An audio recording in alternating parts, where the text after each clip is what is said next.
Don't ignore this voice. God may be warning you. Have you ever heard a voice that you can't explain?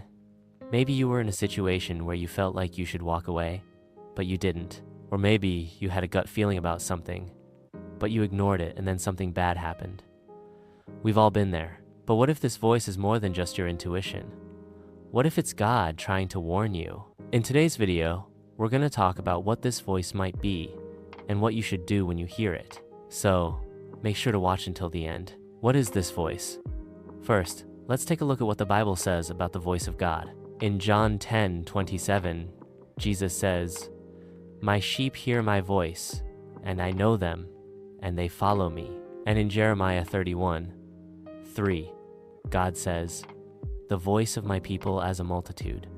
The Lord has called you like a lion. He calls you like the firstborn of the eagle." These passages show us that the voice of God is real, and that He wants His children to hear and obey it. So the next time you hear a voice that you can't explain, don't ignore it. It could be God trying to get your attention. Why does God use a voice to communicate? When we think of God, we often think of Him as being all-knowing and being able to do anything. And while that is true, He chose to create a world where humans have free will. And with free will comes the ability to make mistakes. That's why God gave us a voice, so that we could choose to follow Him or not. By hearing His voice, we can choose to walk in His ways and avoid the things that would cause us to stray from Him. What should you do when you hear God's voice? If you're not sure whether you're hearing God's voice, here are 3 things you can do. First, pray and ask God for guidance.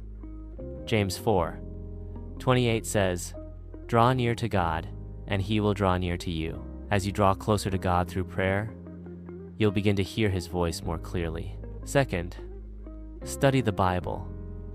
The Bible is full of wisdom that can help us in every area of our lives. By and study the Bible, we can learn how God's voice and follow for our listen godly counsel. Proverbs 11 says there is no guidance. The people fall in abundance of. There is S.